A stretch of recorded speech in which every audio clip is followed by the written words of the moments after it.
Off, help me enthusiastically welcome our speaker tonight, Anna.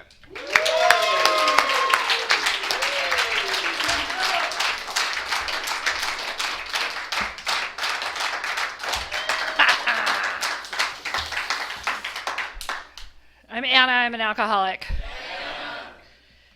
My sober date is June 4th, 2005. I have a sponsor who has a sponsor. And I sponsor, I have one woman here locally, I sponsor one woman in Florida, and I sponsor a woman who's in prison up in Las Vegas. So my sponsor, I just got a new sponsor, in fact, right? Because 16 years sober, and so I lived in, well, maybe I should start kind of more at the beginning. I'm just really excited about my life today. It's really good. And so I want to share that with you. I just want to cut to the chase. But let me qualify a little bit, and I'll try to do a little bit. So I had my first drink when I was 6 years old. My mom handed me a glass of scotch. We were in the Buick, no seatbelts, on the way to the country club. And she asked me if I would hold her scotch, and I asked if I could try it, and she said yes, and I loved it. I was 6 years old, and I loved scotch. And I remember my mom was thoroughly impressed that her 6-year-old daughter loves scotch. Oh, that's an acquired taste. So that's how drinking went in my family. Lots of positive feedback, affirmation, that the more you drank, my brother's a Marine, so there was a lot of competition to be able to keep up with him and drink as much, if not more, than him. That was a thing for me. Being the little sister, trying to live up to, I thought that he got everything, and, poor me, the little sister. And I've had to do a lot of work around that with the steps and with therapy. And when I look back on it today, it's okay today. I've stood at podiums before, and I've given you my poor me story about the trauma and abuse I went through in childhood. And it's pretty horrific, and the stuff I went through, has made me who I am today, and I'm okay with that today. But I have stood and shared my story from the podium plenty of times where I was like, oh, poor me, poor me, poor me. And so I continue to do work on that because more has been revealed throughout my sobriety about what's the truth about that. And the truth is that there is this fierce little girl who was 6 years old who was going through hell right around the same time that I had my first drink. And she's bold and courageous and fierce. And I have to keep that in mind and be grateful for that because she survived all of that, right? She's part of me. I don't like to talk about it as a separate piece of me. But sometimes she tries to run the show today. I get really scared, and that little fierce little girl comes out and stomps her boots and throws her sucker in the sand and wants things her way. So, I ask for a lot of help today. So first drink, 6 years old, and then sipping suds. And my best friend from 11 years old is in town right now. And we went to Bill's Pizza last night and giggled about when we were 11 on New Year's Eve. We're calling people at midnight. And we remembered the song that we sang. This was 41 years ago.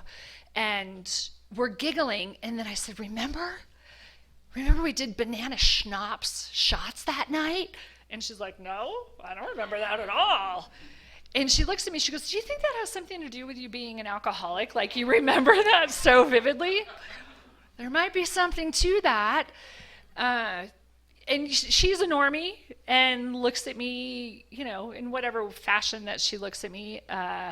She grew up very religious, right? It's interesting to kind of look back and God knew, right? God knew when we were 11 years old that now in the past year, she has shown up for me in my life in really profound ways.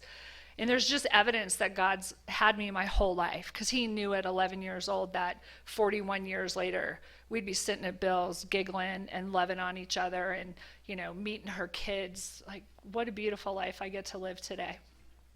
So that's part of my story. 11 years old, banana schnapps. And I remember, I think she was done with it, and I couldn't, how can I sneak back in the kitchen and get another one? 15 years old, I was suicidal, my freshman year in high school, and started drinking really heavily. I wasn't suicidal again until I was 5 years sober. I got suicidal at 5 years sober. But the drinking took that away from me. I didn't worry about anything. Alcohol I've learned and I believe was my solution. I drank to not feel, I drank to not deal, I drank to not grow up. I still kind of struggle with growing up today. And I could drink and blame it on drinking. And I was a blackout drinker, and I was a binge drinker, and I was a puker. And, the book talks about switching to natural wines. I still don't know what that is. But I tried everything in the book. So high school, the drunk pom-pom girl, that was me. And went to college. My parents are like, yeah, we're not paying for you to go to college on our dime and party. So I paid for my first semester at NAU, proving to them I could do it. And then they paid for the next 7.5 years for me to get my bachelor's degree. I shouldn't laugh. That's so disrespectful, right? Those people paid for me to continue to stay in school. And I remember conversations like, it's okay if you don't get your degree. I'm like, what are you talking about? Of course I'm going to get a degree. I might be 36 years old and still in college from the time I was 18. But it took me 8 years to get my bachelor's degree because I had a really good time. I was a bartender at the Mad Eye in Flagstaff, if there's anybody who remembers the good times there. Oh, yes, there's one. Love when you connect on those dark days. Really fun, dark days. So I get married after college. He was a college football coach, which was perfect because we were assured to move every 4 years, which was perfect for me, right? Because I don't want to let anybody in too much. And so I know that every 4 years I'm just going to get to go be the college football wife, and it's going to be grand. It didn't turn out that way. So we have 2 amazing boys. They are now 19 and 20, so they were 4 and 5 when I got sober. And when I got sober, so let me tell you my story about how, because I got 12-stepped, right? So this program paid forward the man who 12-stepped me. I called him this afternoon because, of course, I'm thinking about that I'm going to come up here and tell you my story, and I need to tell you I got 12-step, but somebody put their hand out to me and said, hey, I'm an alcoholic, are you? And that saved my life. And so I called him today, and he just picked up a year, right? So he had 29 years, and he gave me permission to share this with you today. That, he had 29 years and he relapsed, and he just picked up a year last week. And the importance of, that man saved my life. And the phone call that I gave him today is reaching back out to him. And what a beautiful way of life that we get to live today. So grateful for him. So his wife had previously told me that he was an alcoholic. And it's a Friday night, and we are at Brennan's in Scottsdale and Thunderbird. I think it's still there, actually. And he orders a coffee. So it's my husband and I and our 2 little ones, our young boys, and then he and his wife and their daughter. They were all, the kids would play together, growing up together. And we order these frosty Fosters, right? And he orders a coffee, and I go, I'm so sorry. And he's like, he looks at me, right? And he goes, and I'm like, you're an alcoholic, and I'm sorry. We're drinking, and I feel so bad. And he looks at me and he goes, are you an alcoholic? And I'm like, well, yeah. So, But 3 months before that, I had looked up AA meetings. And I was working in downtown Phoenix, and I did not go to the meeting because I was convinced that it was in some shady backyard and I was probably going to get murdered, so I didn't go to the meeting. So God knows, right? God's got me even when I'm a mess, especially when I'm a mess. And he says, "Are you an alcoholic?" And I said, "Well, yeah." I mean, I had known since I was 21. Like, we're cheersing, like, "Yeah, we're alcoholics." Took me 15 more years to, surrender. And he stands up in the booth and he puts his hand out and he says, "I'm Jeff and I'm an alcoholic." And I'm like, it was so weird. And I shake his hand and he goes, "Are you an alcoholic?" And I'm like, "Well, yeah, didn't I just say that?" "Yeah." And he says, "Do you want to get sober?" And I said, "Yeah, I want to get sober." And he said, and he didn't believe me, right? And he said, "All right, do you really?" And I said, "Yeah, I want to get sober." And he said, "Okay, do you want to go to a meeting?" "Yeah, I want to go to a meeting." "All right, well, I'll give you my phone number and I'll pick you up tomorrow and I'll take you to a meeting. But you have to call me." And I'm like, okay. Like, I was ready. I was completely ready to get sober.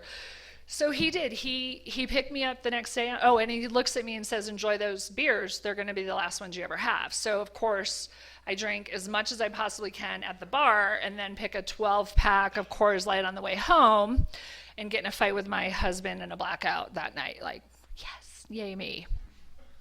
So he picks me up the next day, takes me to a speaker meeting at North Scottsdale Fellowship Club and I stood up in that meeting and said, I'm an alcoholic." And I vaguely remember crying, but whenever I go back to that club, like, that's so endearing. I remember exactly where I sat when I said that. Like, my life changed on that day. And then he said to me, drove me home, said, do you want to go to another meeting tomorrow night? And I said, "Yeah, I'll go to a meeting tomorrow night." So mind you, I thought Alcoholics Anonymous was going to be like my ladies' society groups, right? That we were going to meet every third Thursday of the month. Yeah, that's not how it worked out either. And he took me to a 12 and 12 meeting on a Sunday night in Pinnacle Peak. And we read from the 12 and 12 about the fifth step. It doesn't say this exactly, which I didn't know that till about a month ago. I thought it said these exact words all these years. But what I got out of it was an alcoholic feels alone in a crowded room. And I was in, and I've been in ever since. And because there was people shaking their heads around the table. Alcoholic feels alone in a crowded room. And I had felt that way my whole entire life. And I didn't know that anybody else felt that way. I had no idea that this was the thing for anybody but me. And that night, I picked up a 24-hour chip. And so when they were doing chips and they asked if anybody had been sober for 24 hours, like, I look at him and he kind of gives me this look. I thought he had that all set up just for me. They're just giving Anna a 24-hour chip, right? So crazy. So I have stayed since that day, and I'm proud of that today. I have to tell you, for a really long time, I felt like fearful to tell you that, like, I'm a one-chip wonder for today, because I don't know, I wouldn't own it, and I felt like you were going to judge me for that. And I've worked on that, and that trickles into other areas of my life. Like, if I'm doing okay, I'm afraid you're not going to be okay with me being successful in life.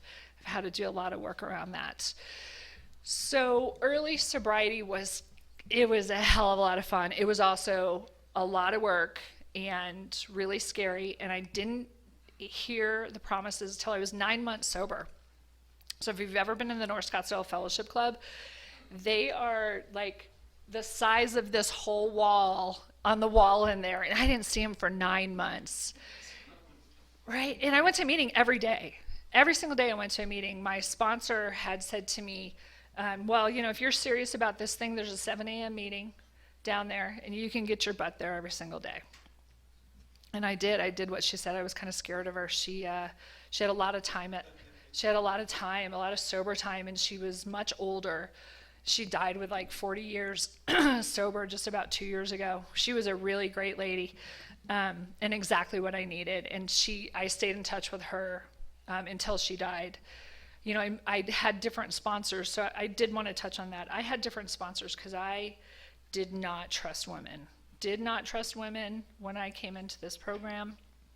And it has taken me, again, a lot of work, steps, therapy, doing things that I'm uncomfortable doing, showing up to, you know, sober events, sponsoring other women, being honest with my sponsor. Like, I didn't want to do any of that stuff. And now I really value those female relationships. Like, it's super important that I have strong women in my life that will appropriately, you know, sometimes I need to be called on my shit in a really drastic, dramatic, harsh way. That usually doesn't work really well for me. I need some tender, loving care, and I've met some really strong women that are able to do that, because it wouldn't have worked for me if I had somebody say, like, I'm your sponsor and you're going to do this. You know, I had women who put up with my crap, actually. When I look back, I was really, really sick when I got here. I was really sick, and going through the steps. I went through the steps multiple times. I would switch sponsors every time I got to 9, because there was something wrong with that woman, right? There was, you know, she hurt my feelings in some way, or, you know, she insulted me, or she wasn't doing the program the way I thought it should be done. And what I found out is I'm really prideful, and you know, instead of dealing with my pride, I blamed somebody else at step 9, and I'd go get a new sponsor.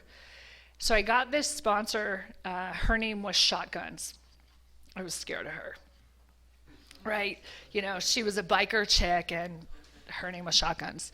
So she started working with me, and she was that sponsor that said, "Are you willing to go to any length?"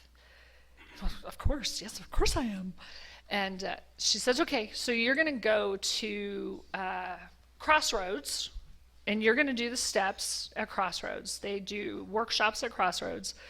For 4 weeks, you go every weekend, and you do the steps. Like, you do 1 through 3, and then you do 4 and 5, and you tell your 5th step to another woman that's there. Then 6 through 9, and then 10 through 12. So it's 4 weeks. And I get through 9, and let me just tell you about my 5th step. So this was like my 5th step. And my life had not gotten better, right? I'm in meetings, and I'm listening to people that are happy, joyous, and free, and everything's great. And my life was not great, right? So now at this point, I'm divorced. I got divorced a year after I got sober. I looked at my husband, and I said, "Who are you? Who am I?" Right? Because I've been drinking this whole time. And okay, wait, I'm sober. I'm going on this journey. Like, I realized, like, this is kind of a cool deal. Do you want to come with me? And essentially the answer was no, but it wasn't that direct, right? It wasn't, "Oh, honey, we're tiptoeing through the tulips. Want to go do that together?" It was, "Okay, I'm not happy. I'm getting sober. I'm doing some different things, and we need to go to counseling, or I'm done." So we go to counseling, and he didn't think there was any problems. So he just wasn't willing. Like, I want to be respectful and appropriate to him. He didn't think there was really that many problems, so he didn't think we needed to do very much. And I had my brother really give me a very hard time about it, and said, "You know, you're ruining everybody's life, and you need to think about that." So after a polite "forget you," I thought about it, and I called my now ex-husband and said, "Hey, I'm getting on the fence. I am willing to do whatever it takes to save this marriage. What do you need me to do?"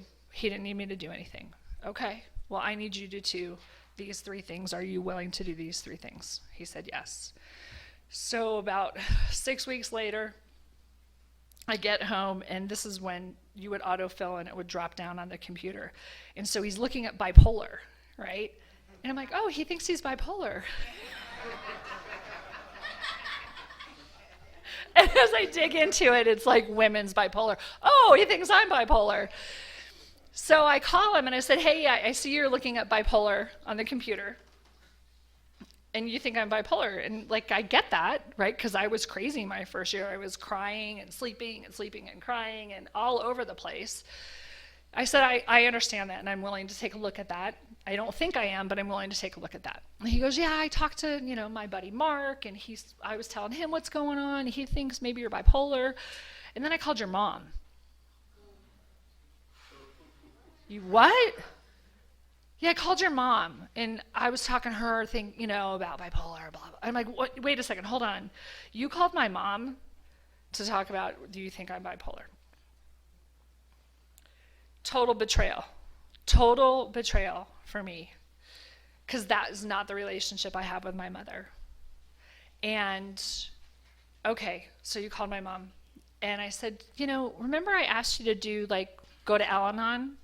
Have you done that? No. Are you going to? No. Remember I asked you to stop looking at porn, and I noticed that the drop down still kind of going to porn. Are you willing to stop that? And he was pretty apathetic about it. And I can't remember the third thing. And my marriage died right there. So back to, I've done all these multiple fourth and fifth steps with different sponsors. And my life is not better, right? Because now I'm divorced, and it was okay for a while. I had a really good job at that point in time. I worked in racing when I first got sober. So that was it hit all that adrenaline and all that dopamine and all those chemicals would get going in my body because I worked in racing down in Phoenix. So it was really fun. But I'm sitting in Alcoholics Anonymous meetings, and people's lives are great. Mine wasn't so great. So I'm trying to figure out what is wrong? Oh, I still haven't done a thorough fifth step, because I had heard, that was the key to sobriety. So this process at Crossroads, I have this woman I've never met before. I never saw her again. And my fifth step was stuff I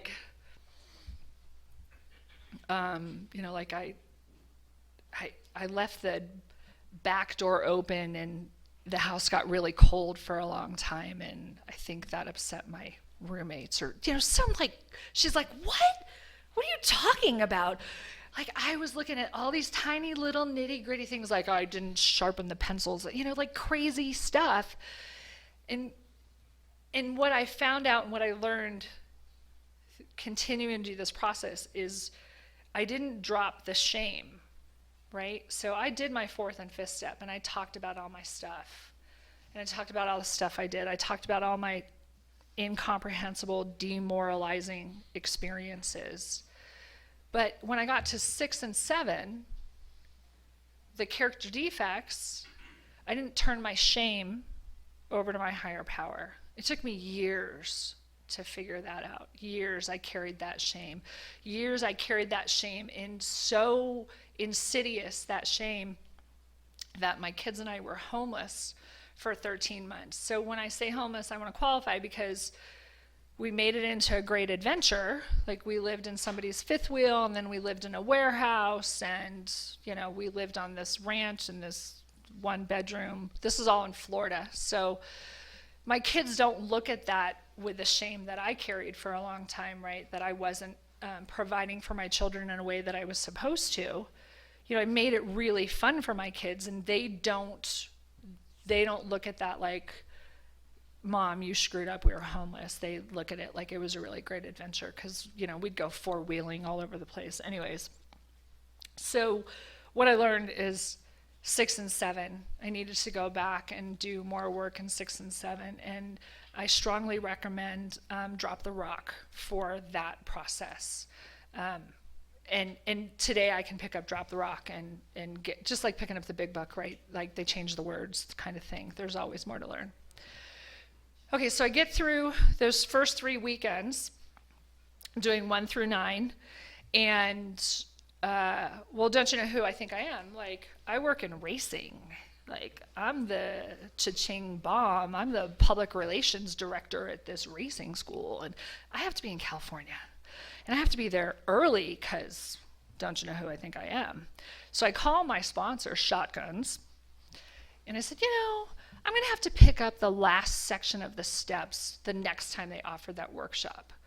She was not having it. She was not having it. She goes, oh, really? Yeah, you're just going to pick them up next time? No, I don't think so. Remember when you said you're willing to go to any length? That's what you're going to do right now. Because I'm not doing the steps with you. Like, you're so full of crap. I am not dealing with you. You're going to go do them at this workshop in the way that you committed to do. You're going to eat the $150 on your plane ticket, because that's the price you pay for not following through on the commitment that you made. And I did. I did what she said. I was scared of her. And I went and I finished my steps 1 through 12 through that workshop. And it was a good experience. Like, doing the steps that way was a good experience. But more than that, like, I completed the steps. I'm not really good at finishing stuff. I am a cut and runner even to this day. I finished the steps. I have sponsored women. I have sat with women in their 5th step. And I've listened to women bare their soul and tell me about these things that they think are so horrific that they can't tell another human being. And they say it, and you're like, oh, well, let me tell you about this, right? And I get to bond and be there and be present. It's such a privilege. And what I got out of that the first time, the realization of sitting with another woman and sharing that with her, was the capacity to unconditionally love another human being. Like, I didn't understand that capacity until I did that, until I listened to this woman who had been beating herself up, this beautiful woman, me, right? This is me. This is my story. I went through this with somebody else, but didn't understand the power of it till I sat with somebody else and learned that I can unconditionally love this woman, that she is so hard on herself and so hateful to herself and thinks that what she's done in this lifetime is so bad, and just to love her through it and know that all of that stuff is a lie, and that, in our essence, in her essence, in my essence, right, because we just act for mirrors for each other, is this beautiful, beautiful woman. And so I've sponsored a few women all the way through the steps. It doesn't happen that often, at least that's my experience, taking somebody all the way through. But it's a pretty cool thing. So I have this woman in prison that we write back and forth. So, like, talking on the phone to somebody in prison, like, I don't know why I never even thought of that. I guess you can do that, but we write back and forth. And so I have spent, so let me just sidebar a little bit. I get divorced. My ex-husband moves out of Phoenix and moves to Florida. And he is paying me very minimal child support and taking the kids for, I don't know, like 2 months during the summer and 2 weeks at Christmas. So I have the kids for most of, like, all of school. That's all my responsibility. And it's very minimal child support for 2 boys. And I'm drowning. Like, I can't do it. I have elderly parents who live up the street. Mind you, I'm working a program. I've been going to AA my whole entire sobriety. I think the longest I've ever gone without a meeting is like 3 weeks. And that was like a one-time thing. So in the first 5 years, I went to meetings virtually every single day. So we're living in Scottsdale, and I have these 2 little boys, these amazing human beings, and my parents are nearby, and like my mom's calling me at 9 o'clock at night to come take her trash can to the curb. Like, what? I can't do that. I have little kids in bed. So they can't, won't, whatever, help me in any way, shape, or form.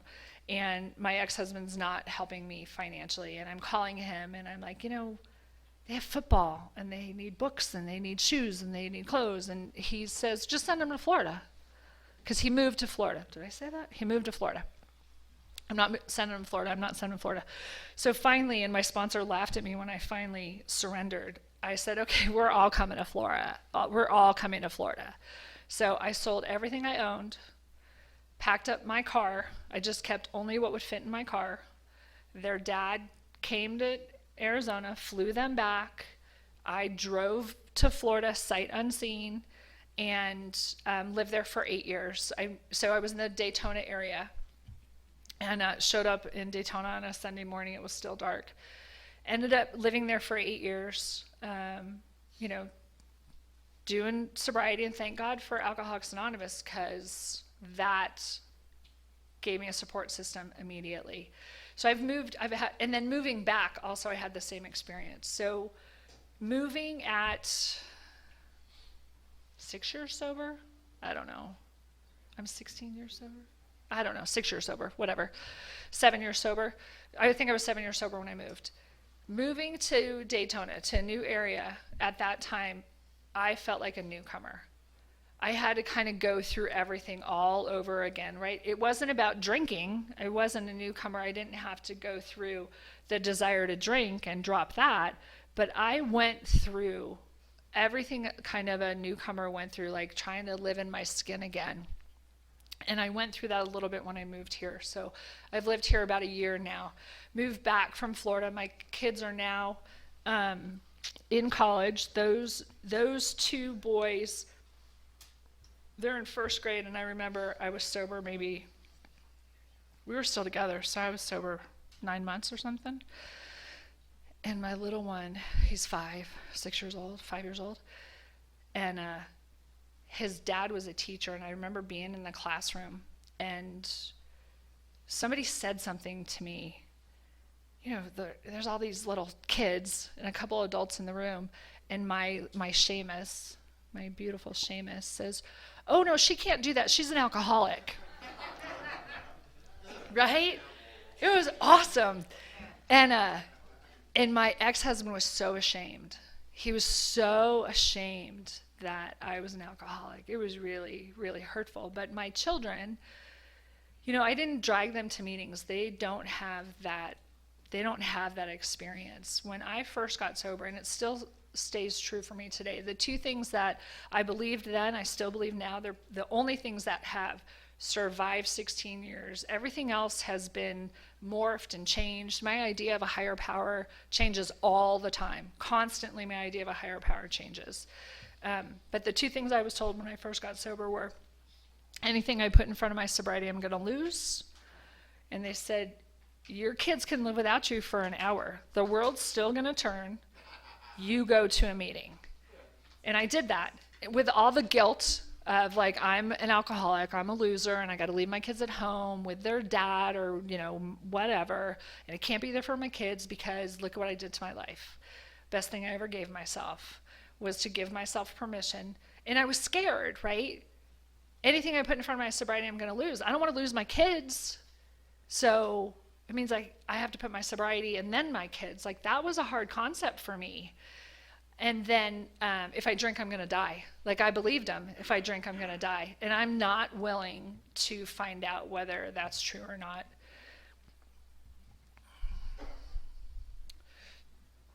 So Florida was Florida. And my kids have been through a lot. My kids have been through a lot with divorced parents and my instability of trying to make my life better than it is, right? Always my more button. I always want it to be better and more, and moving a lot and switching jobs a lot. Their dad and his wife were a physical anchor for them, but they're also the people who come over to my house on Easter, and their 4-year-old daughter, when I say to my ex-husband and his wife at Easter, I have coffee, I have orange juice, I have milk, water, what would you like to drink? And their 4-year-old daughter says, do you have wine? So that's how my kids grew up, with their dad's house, right? Not my job to label anybody as an alcoholic, whatever happens at their house, right? My job is to be a sober mom and show them what sobriety looks like. So they are now 19 and 20 years old. My eldest son is at the Merchant Marine Academy in Kings Point, New York, which is a service academy. It's got a different mission than like West Point or the Naval Academy, but it's lumped in as a service academy equal to those academies. So I'm extremely proud of my children.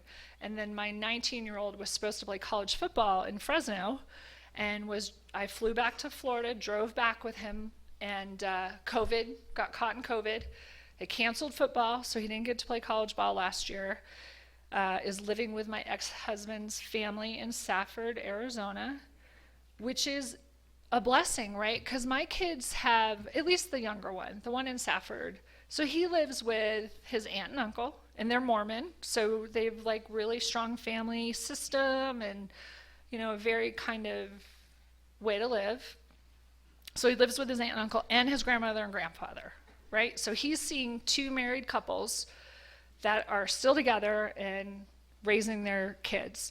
So this son was pretty resentful, might be the word, about growing up with divorced parents. And he has come to realize that it's not necessarily better the way that they do that. And that the way he grew up and who he is a pretty neat human being. And he's the kid who said to me, I have always told my kids, thanks for being my kid, right? Because I've learned way more from them than I've ever been able to teach them. And I was taught early sobriety. God has no grandchildren. Took a lot of weight off of me, right? Because I think I'm supposed to like raise these kids and control their lives. And I'm not. I can't. God's got them. But he said, when I said to him, thanks for being my kid, you're a pretty amazing human being. And when my kid said to me last year, like, Mom, you had something to do with that. Like, I finally got to own it. Right? Then I'm like an okay person, right? My self-esteem can tank pretty quickly.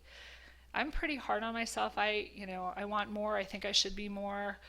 And I'm constantly a work in progress, right? So I have a therapist, I have a sponsor, and I have these amazing friends in this room that I look forward to seeing every single Thursday. So let me just tell you about how it is today. Did I tell you enough? What else do I need to tell you? It's pretty good. Even when it's bad, it's pretty good.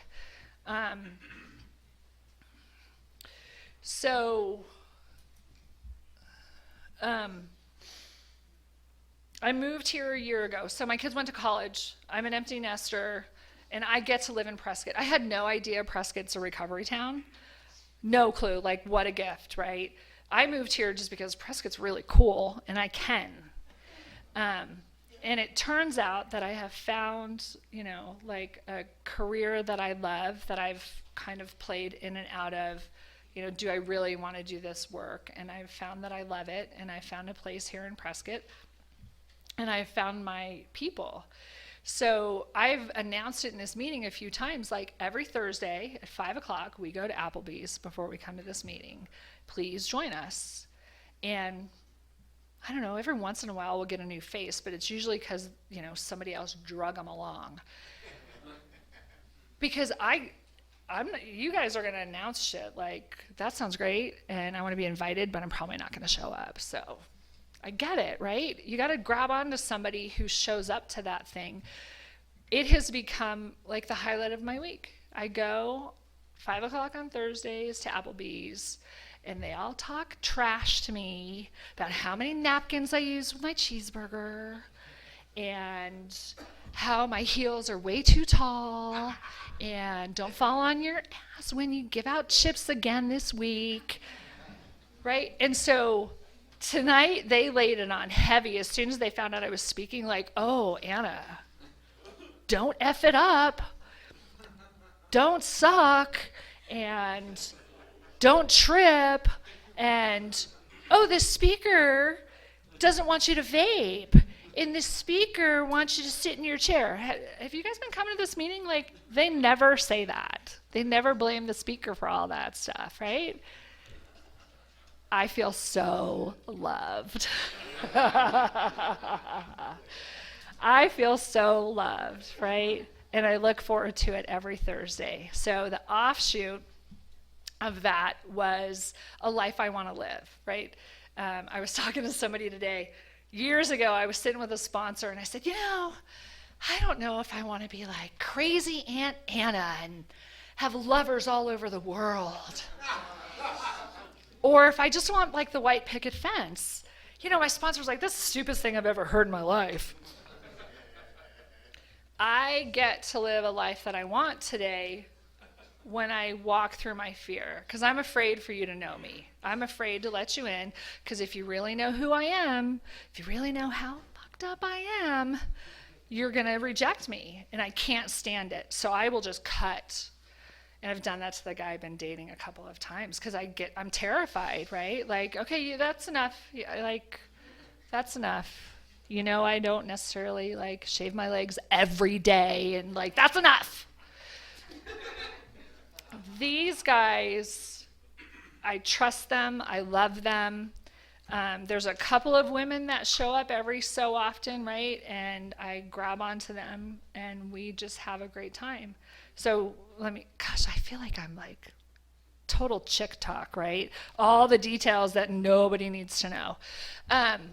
So this past Sunday, 14 people were invited, and 6 people ended up showing up, because like typical ratio, if you invite 100 alcoholics, maybe 10 are going to show, whatever. They came over to my house, and we had game night, and we played this sober board game where the object of the game was to collect the 12 steps and get a sponsor. And it was so fun, right? So there's some vulnerability, because one of the cards was you have to like do an inventory. So people got vulnerable, right? It was an intimate setting with 6 people, and they didn't eat all the food. Like, you know what? You guys are welcome. Like, I will cook for you all day long. These people did not eat food at my house, so the eaters, please come next time, okay? Yeah. And so there was this inventory piece, so people got vulnerable. And then there was this steal the step piece, so people got vengeful. And there was the get out of jail group conscience. Do we really let them out? That's the life I want, right? I want sober people over my house, being vulnerable, laughing, cutting it up, poking and jabbing at each other. But I also want them to eat the food. So I love you guys. I love being sober for the most part, right? Some days I romanticize about that life, because that's all it is. It's just a fantasy of who I used to be. I was a mess, pitiful, incomprehensible demoralization. I'm never going back there as long as I stay in fit spiritual condition. So God bless you guys.